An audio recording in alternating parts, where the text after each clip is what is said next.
The Doc and the Duchess is the definitive biography of George Henry Alexander Clues, a grand man who bore this equally grand name. The author of The Doc and the Duchess is his grandson, Alexander Whitehill Clues, named Alexander for his grandfather and called Alec like his grandfather. Alec was my beloved husband, who finished this biography mere months before he died of a malignant brain tumor. No person in this century was better able to tell the story than his grandson, who loved and admired his grandfather. A man of science for all seasons. In fact, that was the title of my father's lecture on the subject at Roswell Park Institute. Alec himself was a scientist, physician, and philanthropist, able to understand the many contributions of his grandfather. Clues was a child of Victorian England, born in 1877. During his school years, he departed from the classic Victorian training of Greek and Latin and started doing science early on. When he went to college, he didn't go to Cambridge as did all his cousins, but he went down to London. And then from London, he went across to Göttingen in Germany to do a PhD in chemistry. In 1900, he emigrated to Buffalo in the United States. In Buffalo, the great cancer surgeon Roswell Park had decided that what the world needed and what Buffalo needed, what the country needed, was a cancer institute. There were none in the United States as far as I know. Park had hired Gaylord to be his pathologist, and Gaylord was sent to Europe to find a chemist. My grandfather was that chemist, and he had training in England and in Germany, and he was a sort of individual hard put to find in America. So they hired him. And he came pretty much sight unseen, typical Englishman, jumping at the chance to go on a big adventure, coming to the New World. And he arrived in 1900 in Buffalo. When World War I came along, he volunteered to help out with the war effort, but he did this as a chemist looking at the effects of mustard gas. And the Lillys, at the end of World War I, decided that they wanted to have a major research unit that would generate opportunities for drug development, which they not had before. And so they grabbed my grandfather. He joined Eli Lilly and Company and never looked back. And he set up what is the modern-day research laboratory for Eli Lilly. And the plan was to have a unit in which they looked for opportunities to develop drugs, but also to have a research unit at the same time that would not be necessarily linked to drugs. It would be to pursue pure fundamental research that eventually might be of value. In Clues' own words, "The welfare and advancement of mankind is dependent in great measure on fundamental research. But the practical utilization of even the most epoch-making discovery must depend in the last analysis on the cooperative effort of a large group of scientific and technical experts. Our age is certainly characterized by its ability to turn theoretical discoveries and brilliant new ideas to practical account. In no field of investigation is there a greater necessity for cooperative effort than in that related to medicine, in which the Lilly research laboratories are principally engaged." In 1921, Clues heard about the discovery of insulin in Toronto by the Canadian investigator, Dr. Frederick Banting.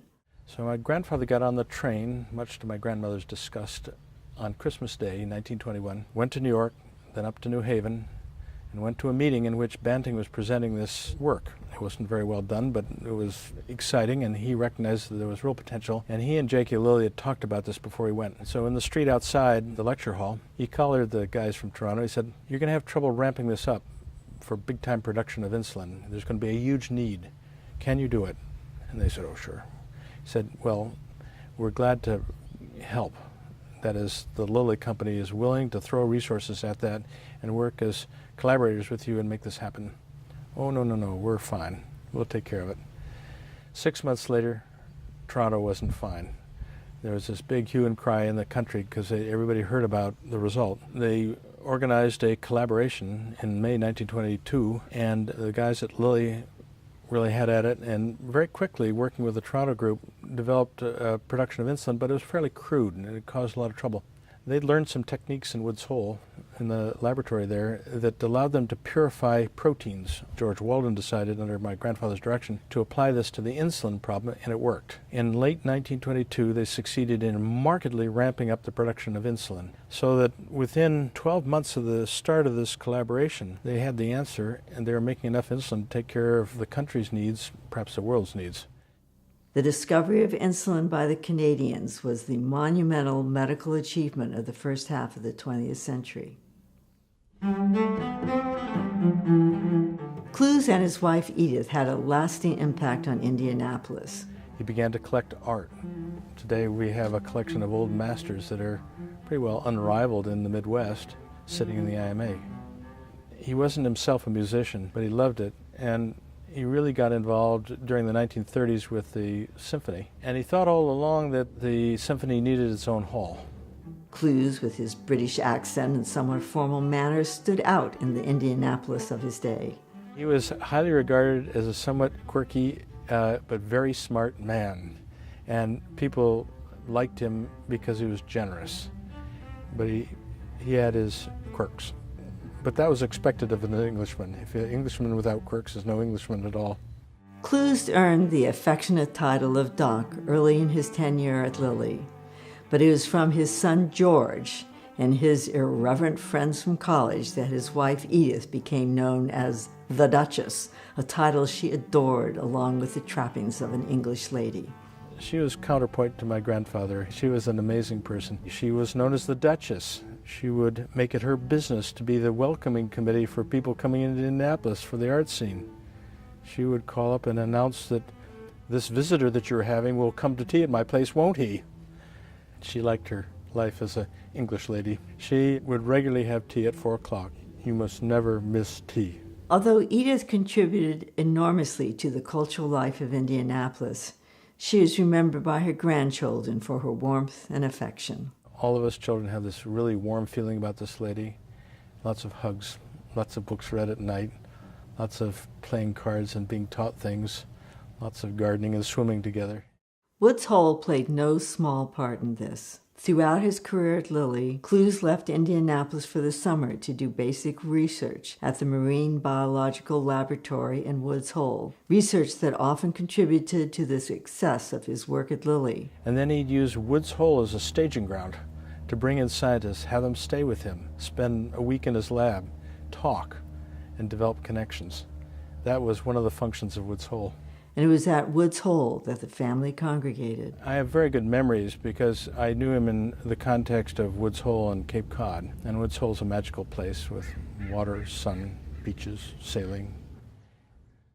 Together, Clews and Edith left a substantial legacy to Indianapolis. These are individuals who came from the outside world, one from England, the other from Buffalo, to make their life in Indianapolis, and that they contributed in important ways to the social aspects of the town as well as to the professional aspects, that they contributed to the art, to the music, to the well-being of the citizens, as well as the fundamental aspects of the industry, the contributions of Lilly. It's the sum of all the little things that they did that have made a difference. My grandfather was always a role model, a very interesting man, very bright, very thoughtful. My father referred to them as a man for all seasons because he had many interests. They were quite diverse, and he was very professional.